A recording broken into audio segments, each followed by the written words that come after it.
Good evening and welcome to the Reva and David Logan Center for the Arts and our forum with the two candidates who want to be Chicago's next mayor. This event is brought to you by WBEZ, the Chicago Sun-Times, and the University of Chicago's Institute of Politics. My name is Sasha-Ann Simons. I'm the host of WBEZ's daily talk show Reset, and I'll be your moderator.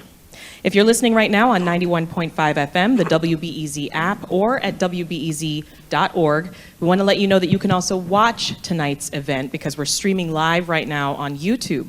Just head to the WBEZ, Chicago Sun-Times, or the Institute of Politics pages. Now, tonight's forum will be the final time that these two candidates will go head-to-head. The rules for our forum, they're very simple. Responses, they're not going to be strictly timed as in a formal debate, but as moderator, I will be keeping things moving. Each candidate will be given 1 minute at the end to make a closing statement. And a quick rule for the audience, we welcome applause at the top and at the end of the event, but please, no cheering, no clapping or booing during the forum. Many of tonight's questions come straight from Chicagoans. We got more than 2,600 responses to our People's Agenda survey. And just like our previous forums, we're going to also have a lightning round at the end. Sound good? All right, let's get started. I think you've got microphones there. They're already on for you.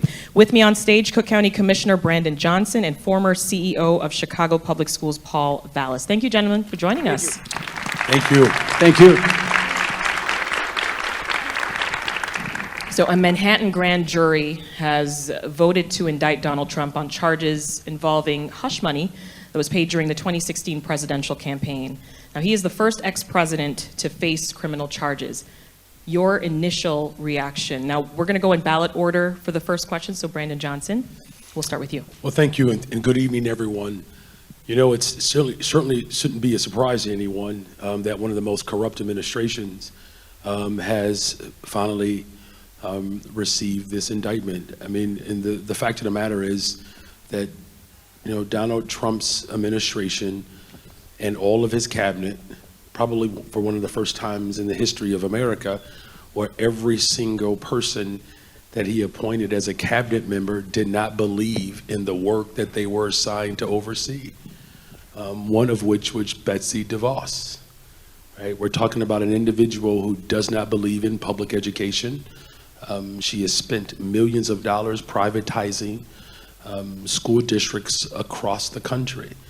This is also an administration that worked to incite an insurrection. I mean, this is well documented. And it's playing out in the city of Chicago. Betsy DeVos has inserted herself and her resources into my opponent's coffers. You know, the head of the FOP said that if I'm elected, Brandon Johnson, there will be blood in the streets. He also said that Muslims are savages and deserve a bullet. And another supporter said that do not accept the election results. All right, this Trumpian style politics that has inserted itself into this campaign is quite disturbing. And these ideas, of course, are surrounding my opponent. And so we have to make sure in the city of Chicago that we reject this divisive form of governance, and let's accept the hope and the promise that the city of Chicago deserves, which is a mayor who is prepared to invest in people. Mr. Vallas. Well, first of all, let me respond to the question, which was the Donald Trump indictment, just for evidence that no one is above the law, even the President of the United States. I can't say that it was not expected, and I think there's going to be more indictments coming down the road. This also may be the first of what may be a number of indictments. So at the end of the day, justice needs to be served. Let me respond to my opponent. I've never had any conversations or contacts with Betsy DeVos, and our campaign has not received any money from her.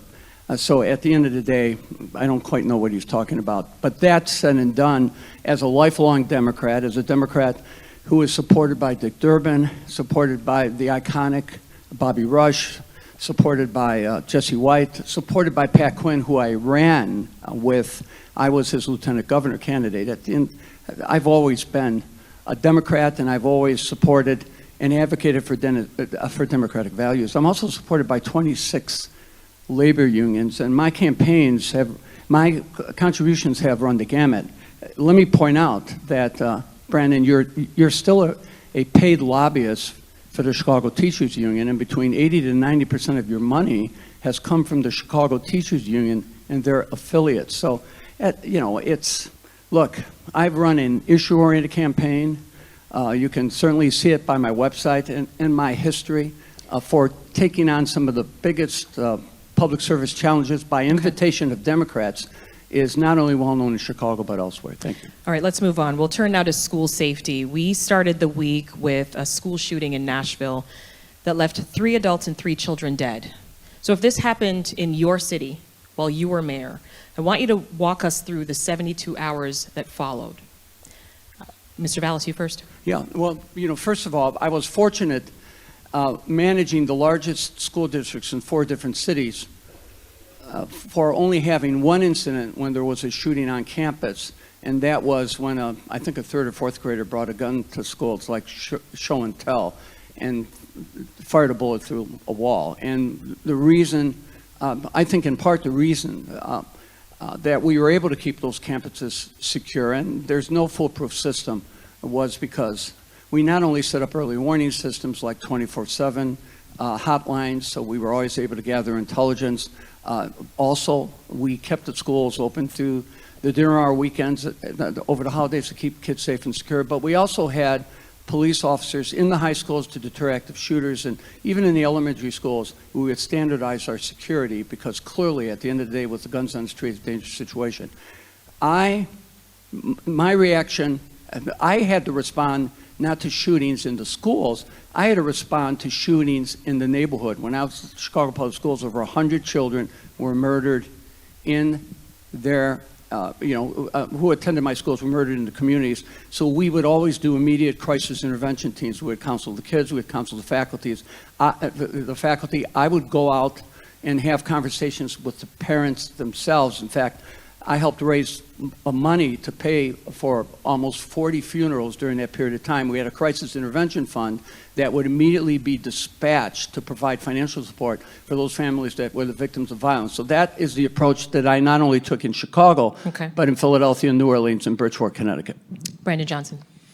Well, obviously, I hope it's obvious that the goal is to prevent these horrific tragedies from taking place in the first place. And that's why I'm committed as a parent who sends their children to the Chicago Public Schools. This is something that, unfortunately, within the political space that we are operating under, what we think about as teachers, as parents, it's not just about teaching kids to draw conclusions and comma splices. It's about what do we do in the case of a mass shooting. And the fact that we have to plan and prepare for that, it speaks to why we have to, 1, make sure that we are keeping guns off the streets. And in my public safety plan, I laid that out, enforcing the red flag laws, which will require me to invest in doing that. But it's also making sure that we are cooperating with every level of government to ensure maximum support and security. Look, Citadel has inserted itself into this race. They are pumping dollars into this race, right? And what they do is they manufacture guns. When we talk about the 72 hours afterwards, I just want to make sure that I spend this last second describing what it takes to keep our community safe as a whole. Now, in the event of a tragedy, this is a part of my public safety plan as well as my education plan, to make sure that we have mobile units that can be deployed at any moment if a tragedy breaks out, a mass shooting. For instance, the response that the Highland Park community received, that's the response that Austin or Garfield Park or Roseland should receive or anywhere else. But we also have to make sure that there is a baseline of support within our school communities that we are creating systems of care. Okay. Mr. Vallas, there are currently fewer than 60 officers in 40 CPS schools. That's down from 180 officers in June 2020 due to a big push to reduce the policing of young children and get officers off of campuses. But you told WBEZ that you support putting police back in schools. What evidence do you have that doing that would make schools safer? Well, perhaps the fact that running school districts for 20 years, I've never had a school shooting.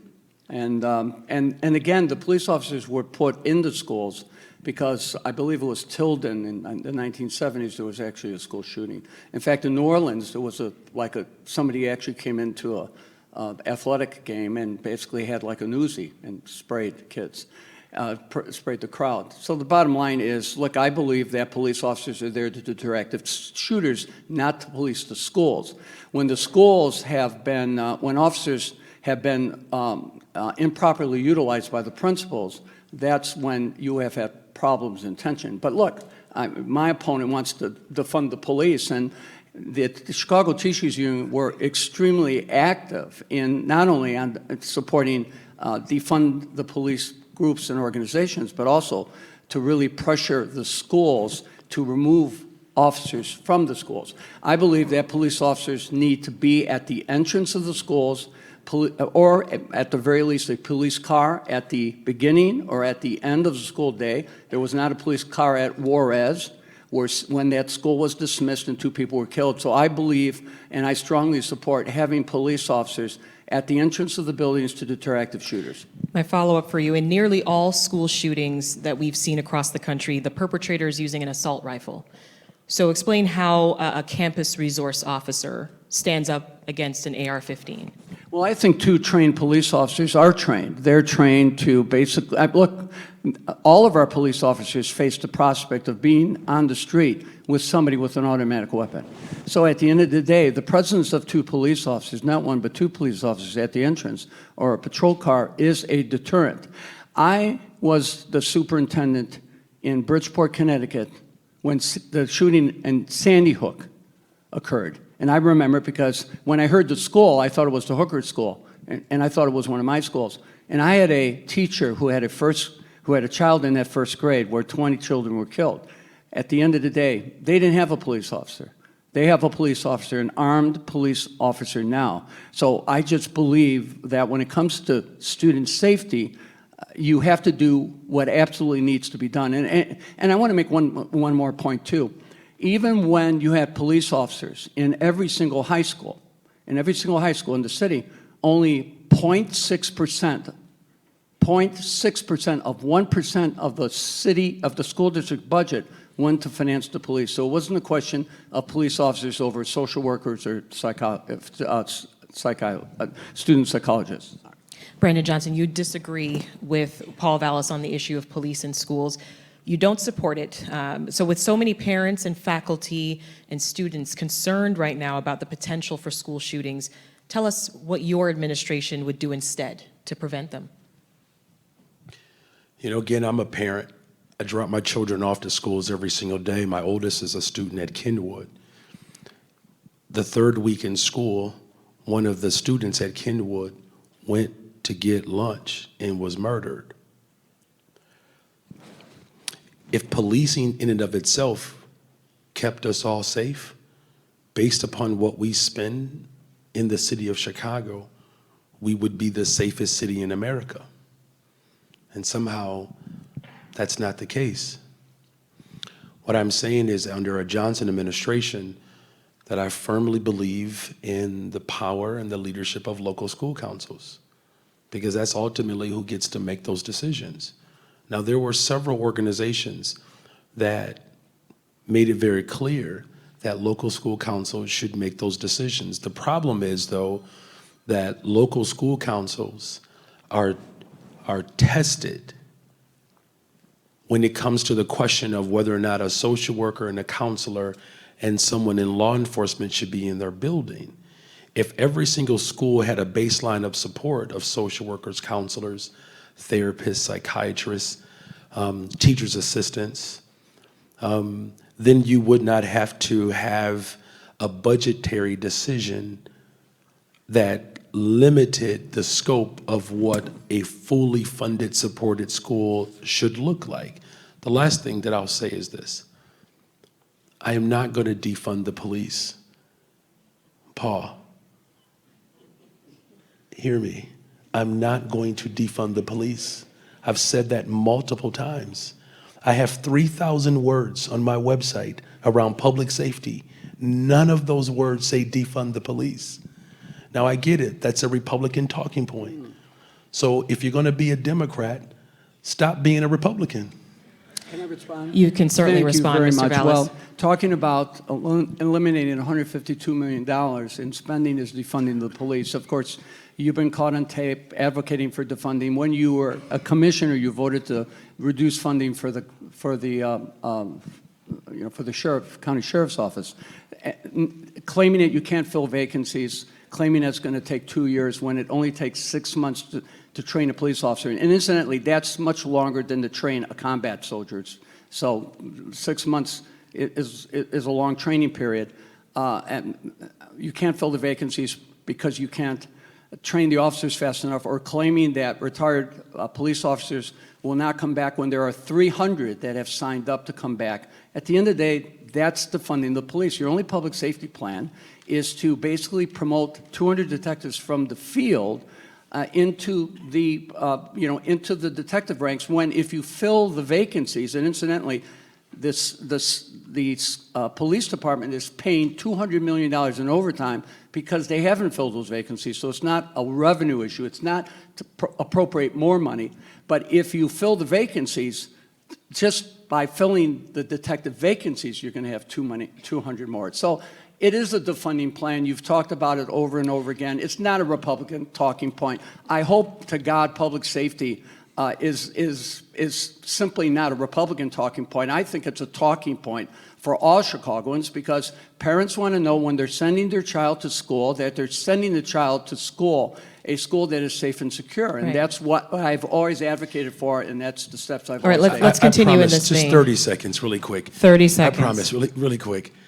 So you just said that I'm going to train and promote 200 more detectives. That's a spending, that's an appropriation. We just talked about making sure that we are enforcing the red flag laws to keep guns off the streets. That's a spending initiative. The $150 million is being appropriated to make sure that we are investing in smart policing. I drop my children off at schools, Paul. Right. What more incentive do I have as a parent, not just as mayor of the city of Chicago, to have a safe, healthy Chicago? I'm raising my children in Austin. I love Austin. It is one of the most violent neighborhoods in the city of Chicago. All right, in this same vein, let's talk about violent crime, because that's one of the top issues in this race. The city's next mayor is going to be tasked with replacing former police superintendent David Brown. You have both said that you would look within the ranks of CPD to fill that position. Mr. Johnson, you told WTTW that you would begin your search in Chicago, but that you would look for the right talent all across the country. So what qualities would the right, quote, right talent, what would they possess? Well, again, the desire is to make sure that they come from the rank and file. Someone who actually knows what it's like to be a police officer in the city of Chicago. It also has to be someone who is prepared to administer constitutional policing. We have a consent decree of which my public safety plan spends $50 million to implement it. But we also have to make sure that they are compassionate, collaborative, and competent. I am a public school teacher. One of the things that public school teachers are really good at is putting together plans, lesson plans. Now, my opponent is dismissive of the fact that I've been a teacher. I actually believe that it provides me with the type of ingenuity and the creativity to be able to identify the best and the brightest who want to serve this city. The third thing that we are clear about when it comes to a police superintendent, they have to be someone who is prepared to work with our district council members, of which I organize a part of a broader coalition to make sure that we have local elected officials who also have the responsibility to build a better, stronger, safer Chicago. They also have to be collaborative with community-based organizations, small businesses, large businesses, the faith community, because not one single individual can handle the complexity of the city of Chicago in order to build a safer city. And so again, this is why it's important for someone to be compassionate, collaborative, and competent, but someone who is tethered to the community and the experiences of rank and file members to ensure the type of supervision that law enforcement wants and needs. Yeah, got to keep us moving along. What are you looking for in the next superintendent, Mr. Okay, Vallas? I'll try, but I can't resist pointing out that you were a teacher for 4 years in a school that I built, which was the Jenner School in Cabrini Green. And you've been a paid consultant for the Chicago Teachers Union ever since. In fact, you continue to be a paid consultant. So let me answer your question. I find your tone condescending, Paul. It's not condescending at all. It's being truthful. Dismissing 4 years of teaching experience is condescending, Paul. I taught at all levels too, including time that I spent you were in the ever a United States teacher. military. Well, This All right, is the first. just finish your All right, so response, let me Mr. respond. Vallas. First of all, I think the first order of business is to select the deputy mayor for public safety, who is drawn from the consent decree community. And I've already talked to 3 or 4 people who have been involved and been engaged who would occupy that spot, because the consent decree is not only making sure that you have constitutional policing, but you need someone who's going to look comprehensively on issues like restoration of community-based social services like mental health services, et cetera. Or for that matter, making sure that when money is allocated for violence prevention organizations, you're actually working with the locally elected police councils and the local districts to pick just the right organization. Secondly, I have said that I would promote from within a police officer who is experienced and has credibility within the community, but you've got to go beyond that. I mean, one of the missing things in the reform is to reform the friends and family system that has people being promoted into the exempt ranks and into basically district command positions because of their friends, because they're friends of family, because they have political connections, et cetera. So you have people becoming district commanders with like 6 years of field experience. So at the end of the day, the key here is that you've got to, I would advocate, clearly there has to be a process that you have to go through to make your superintendent selection, but I would promote as the interim superintendent, someone from the ranks, and I would also replace many of the officers who have been promoted for political reasons in the exempt ranks. I would also draw from within the system officers who have the track record and the experience. You've said that you want to bring back retirees and those who have moved on to other districts. Meanwhile, we're talking about a department that's long been criticized for police misconduct and it disproportionately affecting Black Chicagoans. The department's under a consent decree as well. Some experts like Kim Smith with UChicago's Crime and Education Labs, also Rhonda Porsche Bullock, who's a former trustee with the police union, they're warning that bringing back officers will undermine the reform efforts within the department. So how would you address that concern? Well, I've had conversations with 4 previous police superintendents who all believe that you can bring back, I mean, the great thing about bringing back retired officers, because remember, a lot of these officers have retired early. They've lost 1,000 officers in each of the last 2 years, and normally they lose about 350 officers the last 2 years. And the reason officers are leaving is not only because of bad leadership, but they're also leaving because of the brutal work schedule that has resulted in a record number of suicides. And at the same time, because of the abandonment of community-based policing, where officers are simply sent all over the city. So at the end of the day, reducing the exodus of officers and inviting officers who have retired early to return, or other officers who have transferred to other police departments after 6 or 7 years on the job to return, would help you swell the ranks. There are already 300 officers who have indicated a willingness to return, and there's 2,500 officers out there. Okay. You screen the officers when they come back. So the ones that you hired back are the ones who have the record. The ones who still have years from maxing out on their retirement. Many officers will come back part-time and perhaps work in the detectives division as analysts to provide supplemental support. Thank you, Mr. Vallas. Mr. Johnson, what would you change within the culture of the Chicago Police Department? Let me just say that if you did not understand anything that he just said, it's because it didn't make any sense. It's not a real plan. This is why I am supported by the top legal law enforcement officer for the entire state of Illinois, the Attorney General. And one of the first things that we have to do is to make sure that there is a real public safety plan that's smart. Part of the culture shift that we have to make is to make sure that police officers are not responding to the 911 calls that are mental health crises. Police officers are not social workers, counselors, marriage counselors, therapists. Almost 40% of the 911 calls are mental health crises. By making sure that we pass treatment, not trauma, that puts us in a better position to restore confidence in law enforcement, because that ultimately frees up law enforcement to do the job that they've been hired to do. I've been a frontline worker as a teacher. No matter how much Paul Vallas tries to dismiss the fact that I've been a public school teacher and I have $100,000 in student debt to prove how good of a teacher I am, that serving on the front line, you see the trauma, you see the disinvestment, and law enforcement sees it every single day. But you know what makes our job harder is when we have to do our job in someone else's. You can't say you support police officers if you're asking them to run into situations that they're not trained and equipped to do.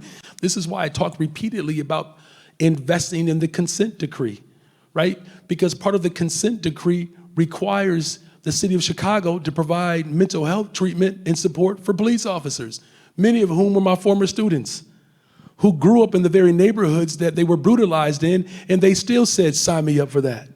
The way you change the culture is you have to change the mindset. The way you change the mindset is by making sure that not only are we providing mental health support services, but institutions like this institution, the consent decree requires institutions to come up with the policies to change the culture. We're not even spending money to invest in the policies that an institution like this could provide a cultural shift. That is my public safety plan. That's Thank you, how we Mr. Johnson. ultimately get at changing and transforming the culture, by doing what is smart. Thank you, Mr. Johnson. Would I Mr. be- Vallas, yeah. 1 minute to respond? Yeah, absolutely. First of all, I prefaced my earlier remarks by talking about restoring community-based social services, so the police officers are not the only responders, and sometimes they don't need to be the responders at all. And I've articulated how to do that. But what is confusing about ending the friends and family promotion system, where you're promoting police officers into the exempt ranks who have the time and grade and record to justify that promotion? What's confusing about filling the 1,100 vacancies? Because a year ago, 400,000 high-priority 911 calls, including 32,000 assaults in progress, were not responded to because they did not have a police car available. Or what's confusing about getting rid of the privatized security on the CTA and replacing them with actual police officers, when half of the CTA riders who ride the CTA feel that the CTA is unsafe, and the CTA's operating budget, because of plummeting usage, is 18% of the operating budget, which means when the COVID money runs out, the CTA financially may not be able to function. So there's no confusion. It's a clear, concise approach at filling the ranks, professionalizing ranks, Thanks, Mr. implementing the Vallas. consent decree. If you're just tuning in on WBEZ, this is Reset, and I'm Sasha-Ann Simons, and you're listening to the final forum with the candidates who are running to be Chicago's next mayor. We're here with Cook County Commissioner Brandon Johnson and former Chicago Public School CEO Paul Vallas. And we are coming to you live from the University of Chicago's Logan Center for the Arts. Now, this forum is brought to you by UChicago's Institute of Politics, WBEZ, and the Chicago Sun-Times. You can listen to the forum at 91.5 FM, WBEZ.org, and on the WBEZ app. Or you can watch us by streaming live right now on the WBEZ, Sun-Times, or Institute of Politics YouTube pages. I'm turning now to education. You both come from very strong, but very different educational backgrounds. So let's talk about Chicago's schools. Michael from the Southwest Side said, quote, "I'm a 15-plus year CPS teacher. Given the enormous inflation of the last 2 years, even with the cost of living adjustment in our contract, it means I've been steadily making less real money each year. In addition, many of our schools are severely understaffed and overcrowded. My question is, why should I stay? What tangible ways will my life and my work life be better under your administration?" I just want to give some additional context here. To be clear, CPS lost 10% of its students, 37,000 between 2019 and 2022. Declines don't happen evenly across the board, so while some schools are seeing under-enrollment, others have too many kids per teacher. So, Brandon Johnson, let's go to you first on that. Yeah, so thank you for that context, because I was going to say that we have lost mostly our black population, right? And that has everything to do with disinvestment, school closures, privatization. We have lost overwhelmingly black educators, right? And again, that is directly tied to the failed policies of the 90s, in which my opponent was responsible for. He was there. And not only did he ruin it in Chicago, he did it in Philadelphia, he did it in New Orleans. Everywhere he has gone, he has failed. And he continues to fail up. We cannot allow him to do that again. The stakes are too high. As an organizer, I worked hard to change, with many organizers around the state, the funding formula. The funding formula has shifted, where we base funding on need, not per pupil. CPS has not responded to that new funding formula. When I'm mayor of the city of Chicago, CPS will embrace the new funding formula. Why is that important? Because we have not embraced this new funding formula, we are losing out on $1 billion.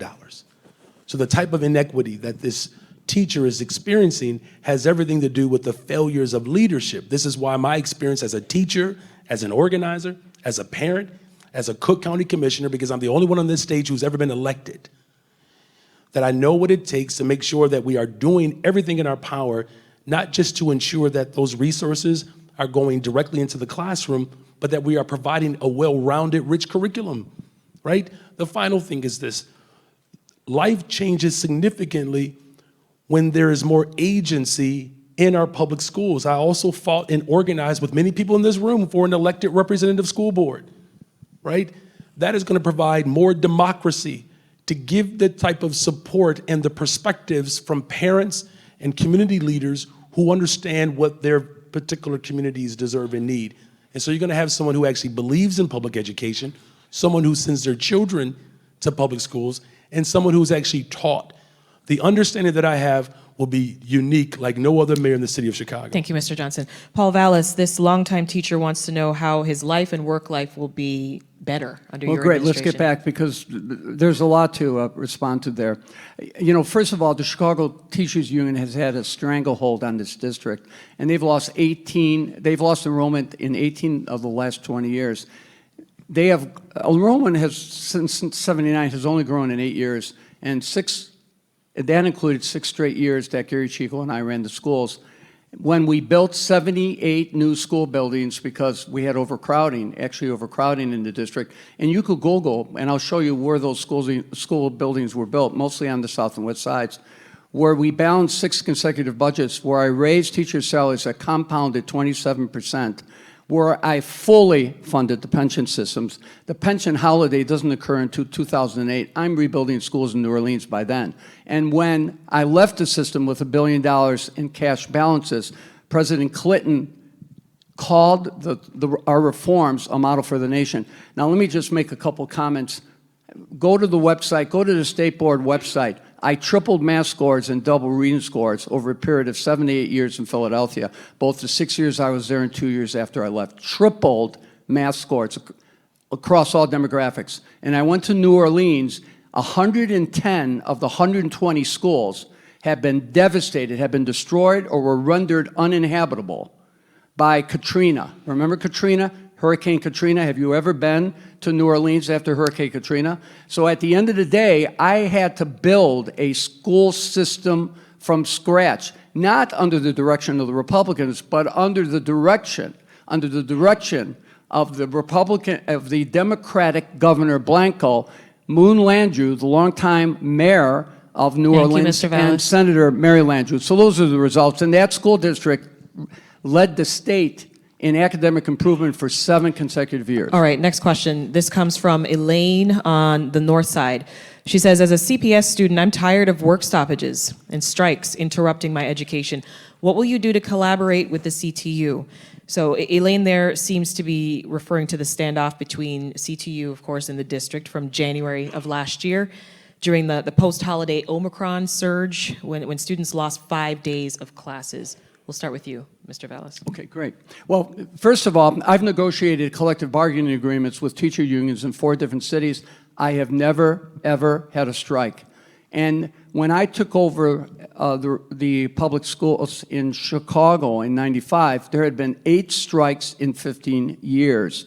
I negotiated 2 consecutive 4-year contracts that raised teacher salaries every year, a compounded 27%, did not charge them any more health care, and fully funded their pensions. At the end, I then went to Philadelphia and negotiated contracts. I went to New Orleans and negotiated project labor agreements with the teachers union down there. And then I also went to Bridgeport and negotiated contracts. So I've never had a work stoppage. My approach with the union has always been to provide direct negotiations, and in other words, where I do the negotiations and I do not negotiate through surrogates. My approach has also been to really communicate with teachers directly. That's why in Chicago, I actually visited 440 schools during my tenure, and in the elementary schools, I visited every single classroom so I could establish a personal relationship. So that's the approach that I've always taken, and I've negotiated with 26 different unions over my lifetime without ever having a strike or a work stoppage, and that's the approach that I'll take with the CTU. Brandon Johnson, same question to you now. Because of some concerns over your close ties to the CTU, you have said that you're going to respect boundaries, but would that work? Absolutely. How do you plan to work with, Yeah. but not for the CTU as mayor? Yeah, because I'll be the mayor of the city of Chicago, and I'll be the mayor for every single resident in the city of Chicago, just like I have served as an elected official as a Cook County commissioner. There are labor unions that helped me become a Cook County commissioner by supporting my candidacy. And I'm grateful to have the support of crossing guards, teachers' assistants, bus aides. I mean, these are people who make the city of Chicago run. And I have a fiduciary responsibility to make sure that the interest of all taxpayers, which includes the workers, that is balanced and maintained. And I've done it as a Cook County commissioner. And look, the bottom line is this: you need someone who actually believes in workers, who has the lived experience of families, right? Because my desire to make sure that our public schools are the best is based on the fact that I rely upon the public schools. I don't know the last mayor, maybe Jane Byrne, who sent their children to Chicago public schools. I'm a parent, y'all. Like, my children, my oldest son cannot attend a neighborhood high school because he plays the violin, and we don't offer orchestra at the high school level on the west side. And what I want for my children, I want for every single child in the city of Chicago, and I want for every single parent. You know, but Paul, you left out something about all those so-called accomplishments. You got fired. Everywhere you've gone, you've gotten fired. And to think that you working with the Republican Party to take retirement security out of the very people who do the work as some sort of hero and calling it a holiday 8 years later. Right, thank you, Fact of the Mr. matter is Johnson. we have a $2.5 billion property tax bill because of those schemes. Got a lot of questions to get Goodness to. gracious. In But the can interest I- of time, I have to keep moving. I'm going to switch gears now. Our next question comes from Phil in Oakland. Phil wants 3 things a Vallas or Johnson administration will do to address and eradicate food deserts on Chicago's south and west sides. You can start with that. Okay, 3 quick things. Yes. The first thing is the city has got to really open the food pantries themselves. Okay. In other words, Anwar Pawar, who was a city treasurer and alderman, talked about the very same thing. So what the city does is the city purchases the land, the facility, the building, and at the same time, and then contracts out with local providers as well as some of the big ticket providers, because that would ensure that those facilities would remain open regardless of whether they're generating a profit or not. The second thing that I would do is, as part of my Environmental Protection Agency restoration, which I fully funded when I was city budget director, one of their tasks would be to focus on the issue of agribusiness, and not only creating and promoting agri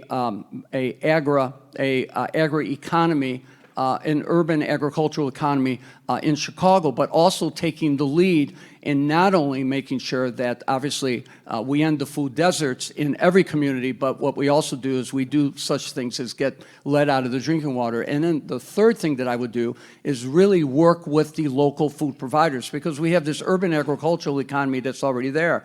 But in order for them to prosper, we need to, number one, give them the access to free water. Number two, we need to address their zoning issues. And number three, let the schools partner with the local restaurants when it comes to serving kids, rather than the Airmarts and the Sodexos, and let those local food partners, the local restaurants, who will then provide the meals, also partner with the local providers. So those are 3 things that you could do that would really create a dynamic economy and address the issue. Thank you. Mr. Johnson. Invest in our community gardens, our urban farms, and move on our new green technology deal that we've put forward. You know, many of you might be aware that Diet High School, which was on the list to close, I was a part of the hunger strike to keep it open. And part of that hunger strike was about making sure that Diet High School embraced this very idea. So it's making sure that we are investing in community-based organizations for urban farms, of course, for community gardens and our education system to prepare for the agricultural economy that's available to us. Stephanie in Arcadia Terrace on the far north side asks, what sets great cities apart from good cities is access to safe, high-quality public transportation. I've been commuting via train for more than 20 years, and it's never been as unreliable and poorly managed as it is now. My office is 11 miles from my house, and it takes over an hour to get there. So, two-part question from Stephanie. She says, one, when did you last ride the train? And two, how are you going to turn the CTA around? Coming to you, Mr. Vallas. Okay, today. So I rode the train today. I'm not a regular user. Where'd you go? I went downtown to the Cub game. Okay. Yes, I'm a White Sox fan, and I went to the Cub game. And then, of course, I headed far south to White Sox Park for an event. So I was kind of going back and forth. I have been riding the CTA as part of my campaign to really talk to the CTA workers. And basically, they tell me their overriding concern right now, first of all, the CTA clearly is a new leadership, because if you look at all indicators, whether it's maintenance, whether it's service, whether it's timelines, at the end of the day, the CTA management is falling short. And we clearly have to provide the same public transportation services for every area of the city that has normally been relegated to some of the more affluent areas. So I'm absolutely committed to that. But if you talk to all the transit unions, they will tell you that their overriding concern right now is public safety, because the ridership is significantly down. WBEZ did a survey that said half the riders, not the individuals who don't use public transit, but the riders who use public transit, feel that public transportation is unsafe. And the CTA unions have told me that their number one concern is public safety, and it is the reason why they're losing members left and right, and it's the reason why they can't fill vacancies. So they don't have enough personnel to get the job done. So clearly, I've pointed out that I would get rid of the $100 million privatized security that doesn't do anything. They certainly don't have any training. They certainly can't make arrests. And I would use that to put police officers on the platforms, riding the trains, and at the stations. Right. Let me push back on that just a little bit. You talk about the main issue on the CTA being public safety. You're adding more police, but there are a lot of other complaints. Service efficiency, lack of staff. Give us a quick plan to address those concerns. Yeah, so let me point out that right now, because I've met with all the unions, not once but twice. In fact, all 26 of the unions that are endorsing me, I had to earn that endorsement by meeting with them multiple times. And what they tell me right now is they're losing members left and right because the members feel that they are unsafe, that the CTA is unsafe, that the jobs are unsafe. And they have told me that they have difficulty recruiting new members because people don't want to work for the CTA, because part of it is working conditions, but part of it is public safety conditions. So the biggest problem with the delivery of services right now is the fact that they have severe labor shortages, and their labor shortages are rooted in their fear of public safety. Brandon Johnson, your plan to improve the CTA, it's focused on making the trains and buses more reliable and efficient, reducing the gaps in services, staffing up CTA. What is your plan specifically to address the increased crime on buses and trains? They're at a 7-year high. Because the public transportation is so unreliable, that's one of the reasons why it's less safe. When you don't have a regular schedule that's posted, that's actually accurate, it sets up situations where, unfortunately, violent acts can occur. Look, as someone who has been a part of institutions, when you don't have direction and a plan, when you leave it to chance, chaos occurs, right? But we also have to highlight the fact that there are many individuals who are unhoused in this city, right, who have mental health challenges. And so that's why my plan is comprehensive: expanding bus-only lanes, giving preferential signs to buses at stoplights, making sure, of course, that we have real leadership who actually will show up to come to work, right? All this plays a part in having a reliable transportation system, but it does require us to have staff that's available to address the mental health crises and the unhoused crises that the public transportation system has had to absorb. And this is why the approach is comprehensive. I've said this before. Collaboration is important. The last thing that I'll say, collaborating with county government, state government, and the federal government to have the resources to provide opportunities for our young people to receive training all the way up through community colleges, which will be free under my plan for CDLs. Okay. This is a comprehensive approach to have a reliable, safe transportation system. And the last time I rode the train was a few weeks ago. I usually ride 3 to 4 times a month when I'm headed downtown for Cook County Board meetings, of which I'm elected to do twice. Thank you both for your responses there. If you're just tuning in on WBEZ, this is Reset. I'm Sasha-Ann Simons. You're listening to our forum with the candidates running to be Chicago's next mayor, Brandon Johnson and Paul Vallas. We are coming to you from the University of Chicago's Logan Center for the Arts. This forum is brought to you by UChicago's Institute of Politics, WBEZ, and the Chicago Sun-Times. You can listen to the forum at 91.5 FM, WBEZ.org, and the WBEZ app. You can also watch. We're streaming live right now on YouTube on the WBEZ, the Sun-Times, and the Institute of Politics pages. So my next question is about your blind spots. No matter how prepared you think you are, no matter how much related experience you may have, there is a lot that is going to be learned on this job, right? And it's important for a candidate to know not just their strengths, but where they have room to grow and what skills they still might need to hone. So the question is, what is that blind spot that you hope to correct when you're mayor? Mr. Johnson. So when Or if you want me to put it another way, how do you want to grow? No, and improve? I got you. So look, I'm going to say it like this. As a public school teacher, as an organizer, I am hypercritical of myself. I'm also a middle child, which probably explains a lot to people now. You know, I cry and laugh in the same sentence.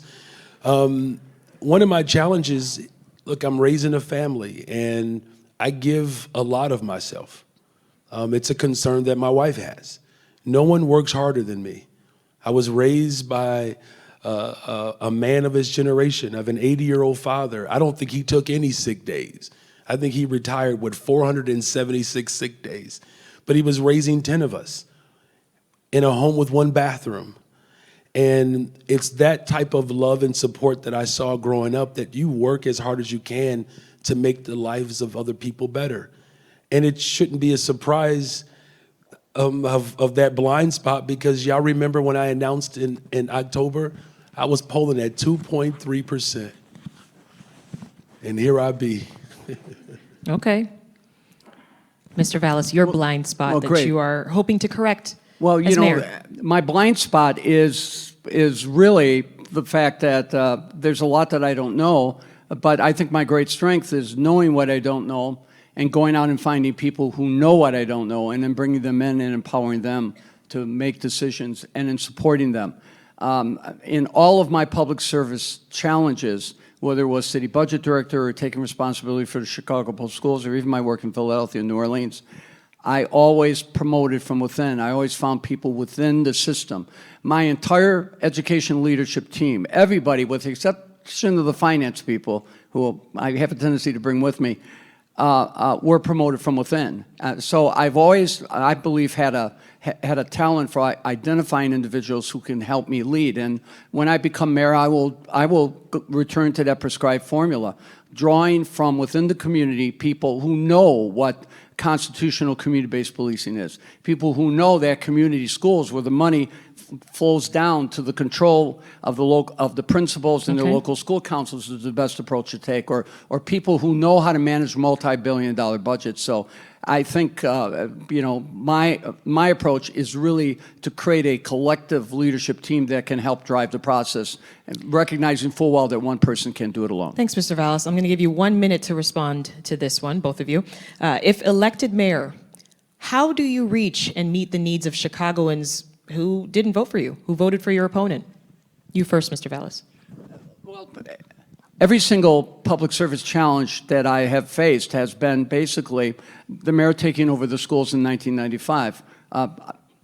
I was able to basically quickly rally the community by sitting down and face-to-face negotiating a collective bargaining agreement literally within weeks that brought labor peace. I made it a point to really see the local school councils as assets rather than adversaries. So I empowered them. I gave them the ability to select their own principals and to decide how their discretionary money and Title I monies would be spent instead of skimming the Title I monies off the top. I mean, we've got my whole approach to city government is to decentralize rather than centralize, whether it's policing, pushing the officers and down to the local police districts, working with the elected councils to not only work with the police department on policing, but also identifying the community-based organizations that can be most effective, or decentralizing the schools, pushing the money down to the local school level and empowering the local school councils and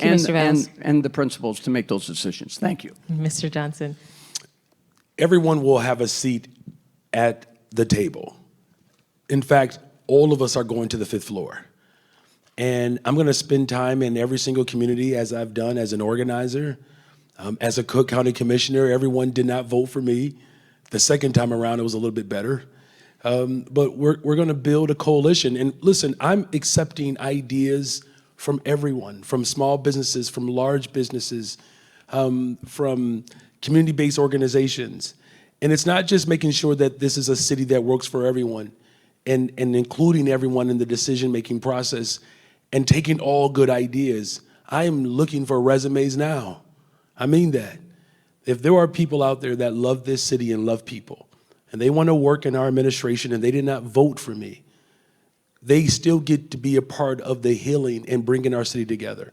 It's what I've done as a teacher, as an organizer, as a Cook County Commissioner, and I can't wait to do it when I'm the mayor of the city of Chicago. Thank you, Mr. Johnson. So now we'll start our lightning round. Each candidate must answer each question in one sentence or less. I'm going to repeat that, one sentence or less. And the topics are going to run the gamut with questions. Again, they're coming from our People's Agenda survey. All right, number one, Ashley asks, are you going to give people a place outside of the home to legally consume the marijuana that the city makes so much tax money on? Mr. Johnson. Well, I've already made a commitment to having safe spaces for individuals who are struggling with addiction, right? There's actually research around this. One sentence. Yes, I will provide safe spaces for individuals who are struggling with addiction. You're going to wait to the last 4 minutes to do that to me. Yes. John wants to know, what's your favorite book about Chicago? Mr. Vallas. Oh, God. That's a good question. It would be easier to say, what's my favorite movie? No, but John wants to know your favorite book. Yeah, but you've really stumped me on that. I mean, what's the last one you read? Well, it was actually a book about the great hotels, the great iconic hotels in Chicago, and it was written by John Holden, who actually worked for me, and I thought that was absolutely fascinating. Thank you. Favorite book about Chicago, Mr. Johnson? Boss. I mean, it was about the last mayor, the last four or five mayors ago. It was a pretty fascinating book. Don asks, will you both agree to serve only 2 terms? Mr. Johnson. My desire is to serve as many terms as necessary to bring a better, stronger, safer Chicago. And if that's 2, then that's 2. Mr. Vallas. I've always supported term limits for the mayor, 2 terms. Eileen wants to know, our city has been so fortunate to have Dr. Allison Arwady as our Commissioner of Public Health for the last few years. Will you keep her on in your administration? Mr. Vallas. If she elects to stay on, absolutely. She does elect to stay on. I interviewed her last week. She does? She does. She wants to stay. Yeah. Okay. Mr. Johnson. We have different views of public health, and so no, she will not stay on in my administration. Last question. Aileen wants to know, do either of you have pets? Do you have a pet, Mr. Johnson? I promised my family, if I win, we get a dog, but we get to name the dog. Okay. Mr. Vallas? So I'll have one any day now. My pet has passed away 2 years ago. Oh. And that concludes our question and answer portion tonight. The candidates will now give their closing statements. We're going to start with you, Paul Vallas. Well, thank you very much. And you'll have 1 minute. 1 minute. Yes. A strict minute. I believe public safety is a human right, but I believe it's more than just returning the police officers to the local beats. It also means restoring the community-based social service infrastructure. I believe schools need to be community schools where the resources are forced down and pushed down to the local school level, where the principals and their local school councils can make the decisions.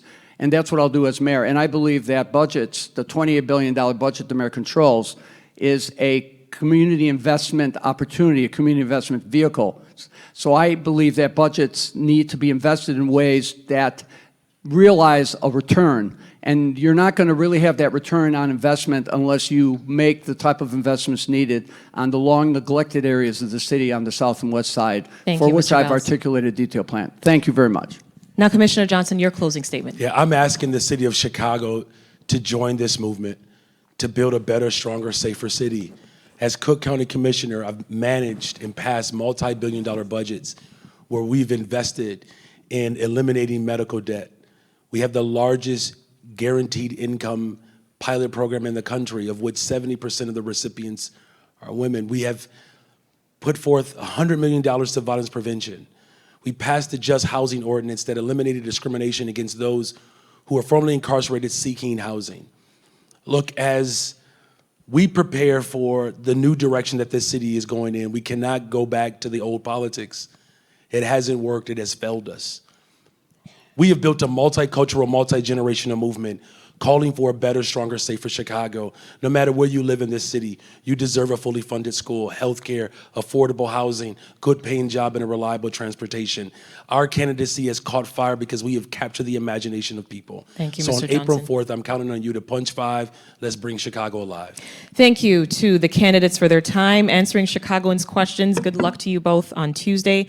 And thank you all for being here. Now, this is not the end, or this is the end of the candidate portion, I should say, of the night, but the event is not over. 2 political experts are going to join me here on stage in moments. They're going to give their takes. And so stick around with us here at UChicago's Logan Center for the Arts from home at 91.5 FM, WBEZ.org, or on YouTube. And if you're listening on 91.5 right now or the WBEZ app, we want to let you know that we're also online. You can watch us on YouTube as well because we're streaming live. So stay with us. We've got just lots more right ahead.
I'm Sasha-Ann Simons, and this is a special broadcast of Reset, the daily talk show here on WBEZ. If you're just tuning in, this is the analysis portion of tonight's Mayoral Forum, where we turn to two political experts to help us unpack what we just heard from the two candidates for mayor, Brandon Johnson and Paul Vallas. With me on stage is Sadia Sindhu. She is the executive director of the Center for Effective Government right here at University of Chicago, where we just wrapped up with the candidates. And also with us, Jason DeSanto, lecturer at Northwestern Pritzker School of Law and former speechwriter and political strategist. Jason and Sadia, thank you so much for joining us. Thank you, Sasha. So first, your initial reactions to what we just heard. I mean, they wasted no time getting to their talking points. Did you learn anything new from each candidate? I'll start with you, Jason. I think they're ready for the debates to be over, and this is the last one. This is the last one. So there have been... We saved the best for last. Absolutely. There have been 6 of these on media outlets, television and now here, and then a whole host of others, and that's after the runoff started. That's a lot of debates in a short amount of time. My view is they've become good debaters in the sense that they understand their own positions. They also have heard their opponents say many of the same things, many of the same times. That's how they know what their opportunities are. And you're right, they waste no time getting to what they want the main contrast to be in this race, and I'm sure we'll talk about those more as we go on. We will. Sadia, first, your initial reaction to tonight. I will say that tonight, can you hear me okay? Yes. I will say that I didn't hear anything new. So a lot of what we've heard in the past 6 debates has been repeated. The interesting thing is that both of these candidates have really clearly laid out their policies. So I'm excited to get into the analysis of what that means for Chicagoans. Yeah. To your point, Jason, there were definitely a lot of jabs thrown at each other tonight. Do you think that their jabs and the pushback, did that help clarify their message or their stance for voters? No more than they've done so far in the race.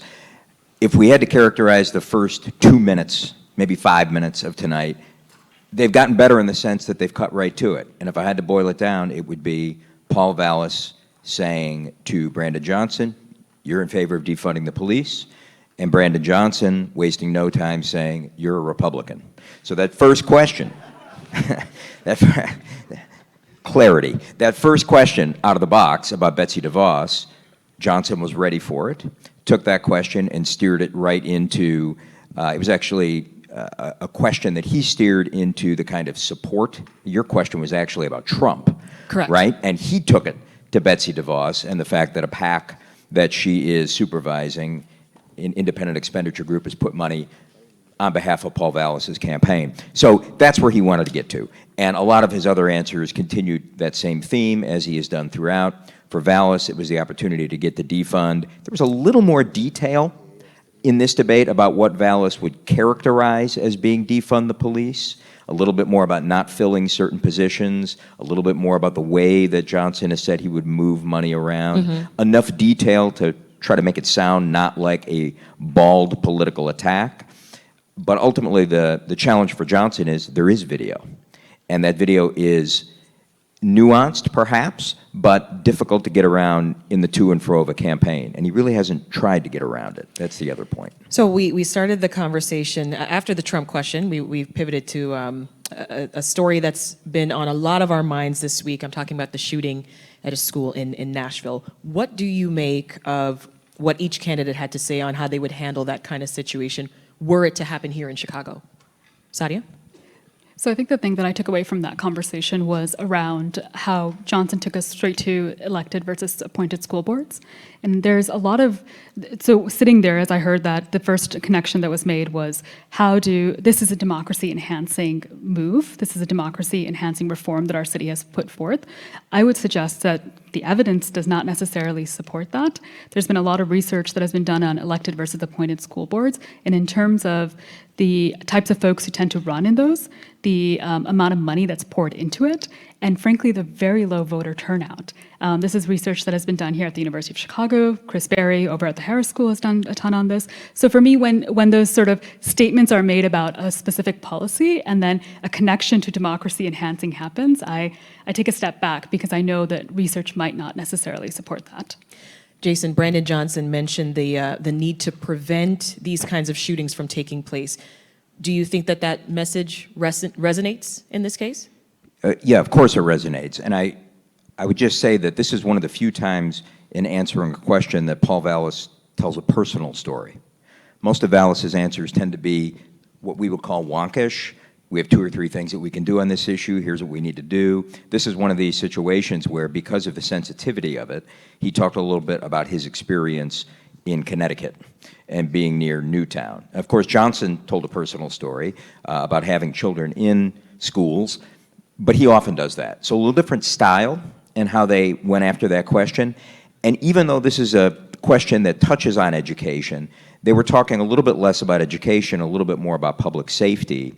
And they stayed away from the attacks on each other about education there, where they could have opened up, but instead waited until a question came up about school reform, school performance. So some tactical decisions there, and also a recognition that this is an issue it's more than a policy issue. It strikes in a visceral, emotional, tragic way, and you have to be very careful not only in answering that question, but in the kind of plans that you're going to put forth to address the problem. So when asked about what his administration would do to prevent the shootings, Brandon Johnson was talking about if schools were already adequately funded and supported, then there wouldn't be the need to choose between police and social workers and school counselors. Sadia, what do we know about how Vallas approaches funding schools and making sure that they have all the services that they need? I think what's been made very clear is that their policies around both education and public safety are things that, I mean, there wasn't necessarily anything new that was added tonight from my perspective. However, what is clear is that in both of these cases, when they talk about it, they don't necessarily, they don't take you to the outcomes. They say that this will make public safety better, but how? How will Chicagoans feel that? And I think that's the piece that's been missing for me in all 6 of these candidate forums. How do you connect the policies that they brought forward to the actual outcomes they will deliver? And Sasha, even in your own sort of questioning, you did bring up counterpoints and counter research to some of that. Right. And I still haven't heard the full response to it. So even with on public safety in terms of bringing back cops who have retired. There's, again, you cited Kim Smith over at the Urban Labs here at UChicago.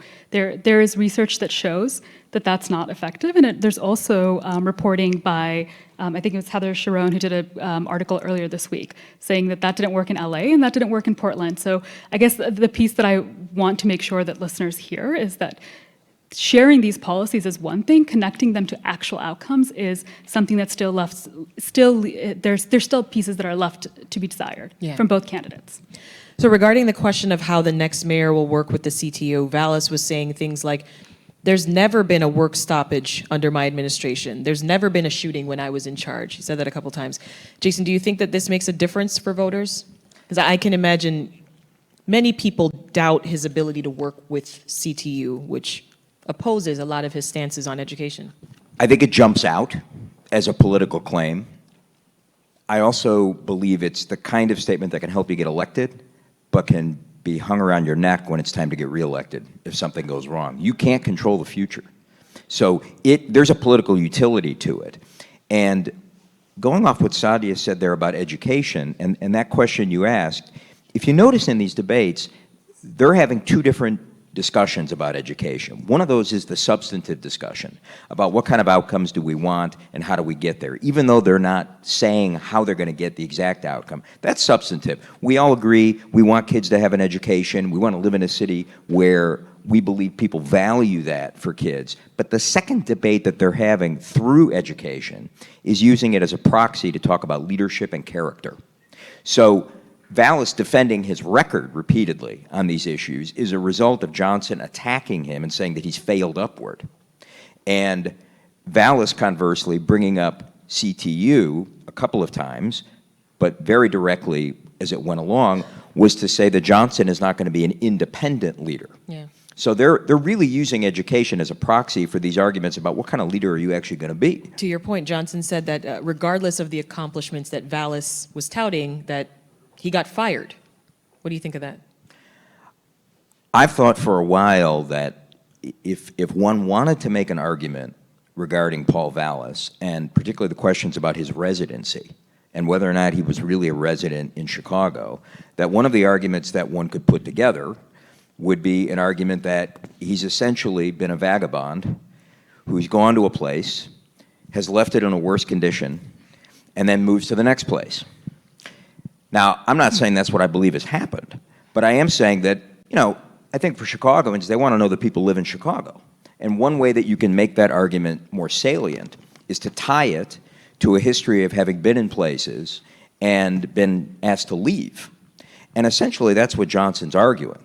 Now, on the other side of that, Vallas has, I think, some very good arguments that he did good work in those places, that he had some successes as budget chief, and even in running the schools here, but as a political argument to make someone defend what they've done, seems to me that would be a narrative to assemble. Let's move on to crime and police reform. Sadia, what do you make of how Johnson has handled the criticism that he wants to defund the police?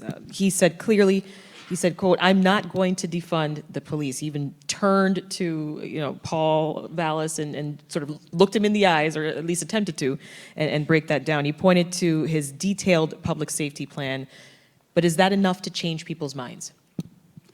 So it's interesting because I feel like I've seen that same moment in previous candidate forums between the two of them, that sort of an exchange, and you can correct me if I'm wrong, but specifically related to his public safety plan, I think the piece that Johnson has continued to reiterate is that he's not trying to defund the police. In fact, neither are really trying to cut the budget for the police.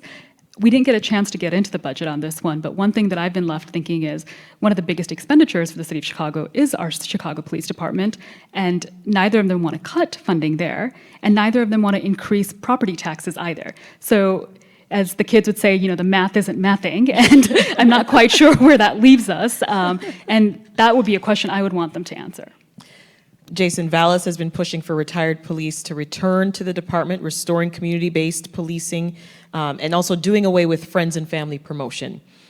In response, Johnson said, if we didn't understand that, it's because Vallas's plan doesn't make sense.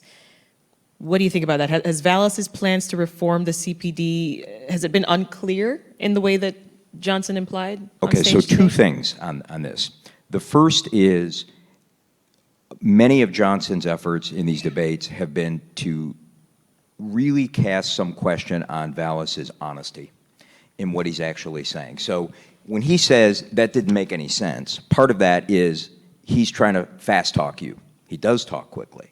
He does have a lot of things to say, but sometimes he talks quickly, and I think what Johnson's trying to say is he's really trying to pull one over on you. He's doing a similar thing on the budget question by basically saying this guy was the head of budget. He doesn't have a budget. I'm the one who has the budget.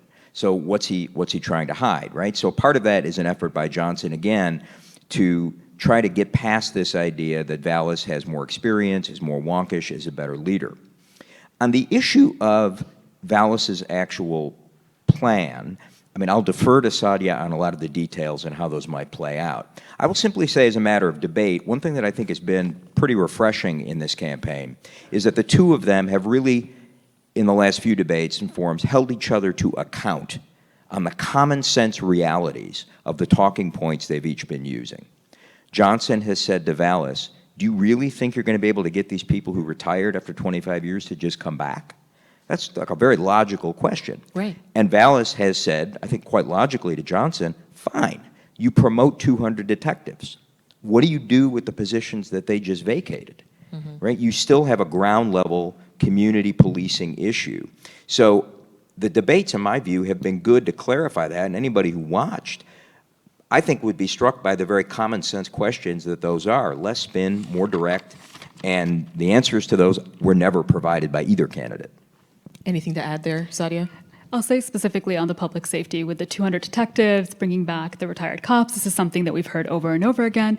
I think the thing to remember is 4 years from now, we're not going to spend a lot of time thinking about was it the 200 detectives or bringing back 1,100 or 1,300, but who actually made a dent in addressing public safety in Chicago.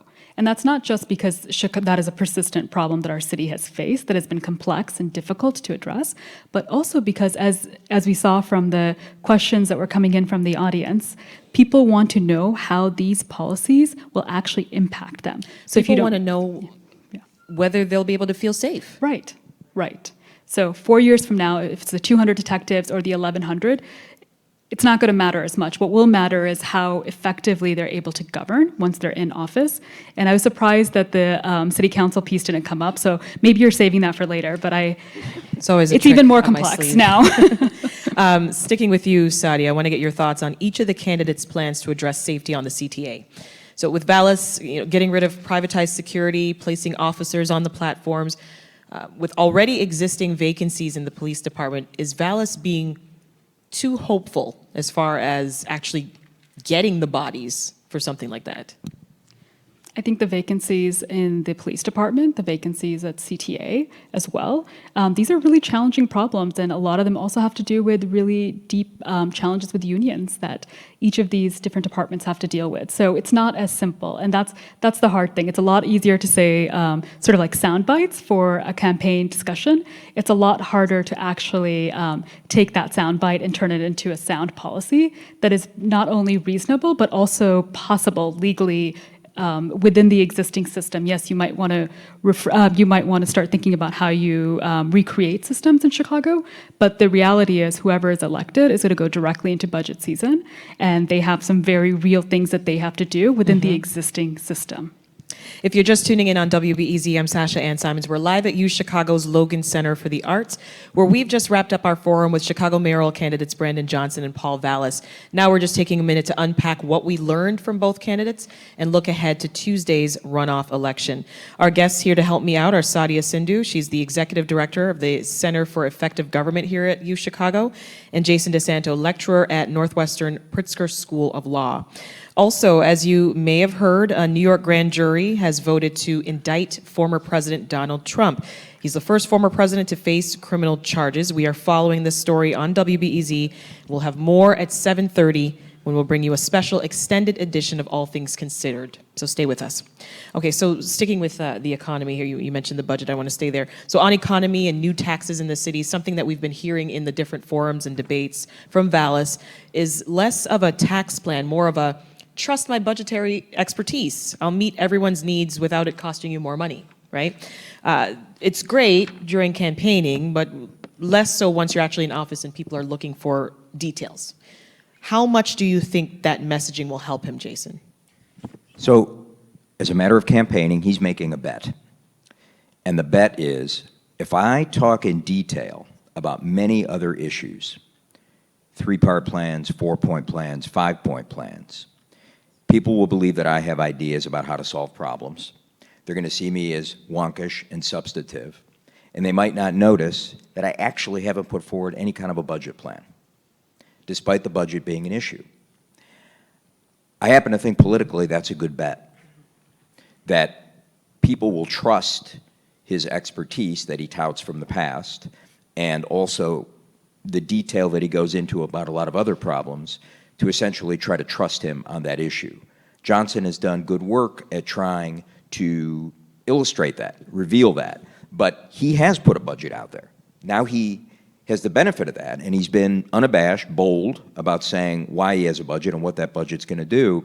But one of the issues with putting a budget out there, and I've worked with campaigns where we've done that as a key force, a galvanizing force of the campaign to have a budget. You do that because you want to put out there that you're forthright, that you have values, that your values match people's values, but then you have to live with it in the campaign. And that's the issue that he has. And it does not help. I'll simply say it doesn't help when after you give the budget, you then say it's a living document. Because what I hear is, what other taxes are you going to raise that you haven't told us? And I'm not the only voter, I think, prospectively, who would think that. No voter wants their taxes raised. New taxes are almost never popular, but the reality is that is how things get paid for. Brandon Johnson's plan, which, to your point, it's more detailed. It does introduce new taxes, like one on hotels and bigger businesses. he's gotten pressed on different aspects of his tax plan, which he calls the living document, of course, as you mentioned. So how do you see voters reacting to his tax plan, Sadia? So I might not be the right person to ask that, but I will say one thing on the head tax specifically. Sure. One of the numbers that have come up with that is that it's going to bring in $20 million of revenue. And those are pre-COVID numbers. So anyone who walks through downtown knows that there are huge vacancies. We also recognize that work is much more mobile than it was before. So is it going to be 20 million? Probably not. Closer to 3 to 4 million.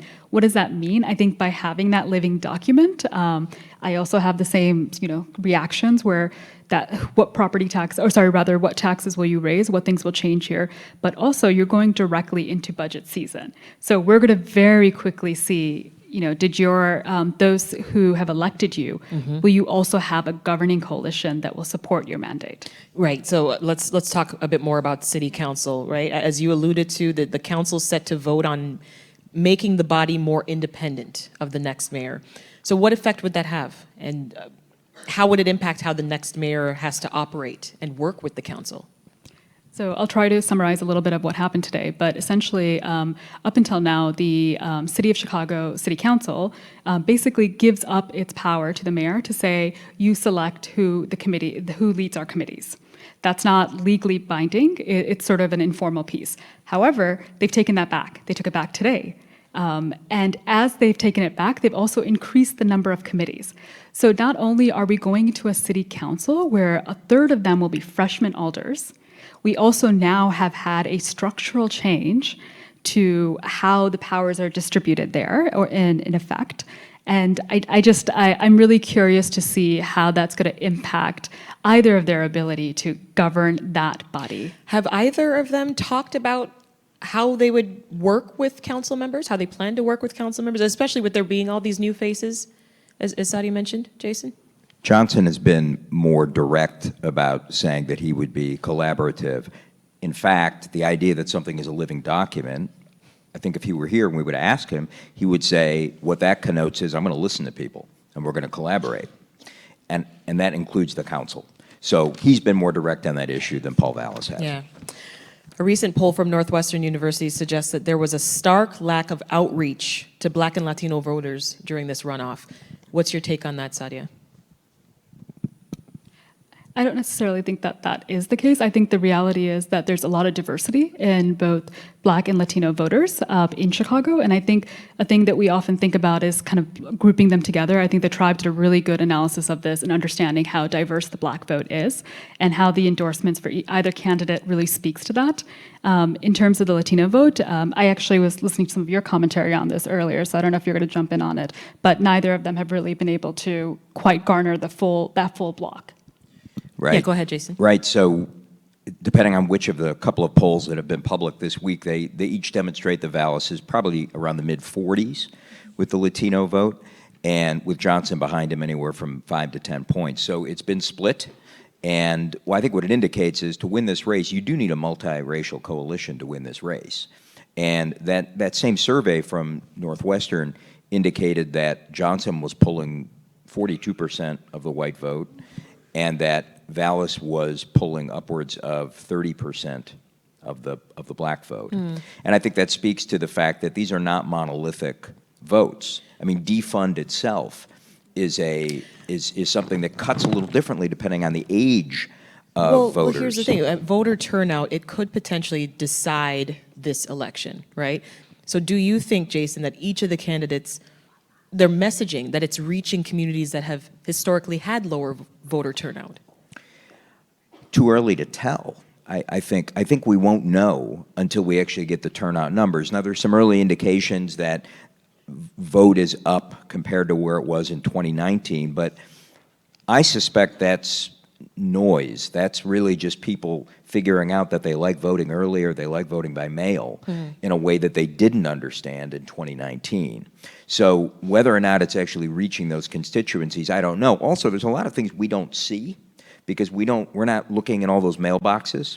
We're not listening to all of the different targeted local radio that's often run, that's targeted at particular voter groups. So it's hard to say exactly who's reaching it. I do know that both of these candidates are well-financed enough to do it, though, and that makes a big difference. What do you make of Vallas's decentralizing instead of centralizing resources points? What would that look like in practice?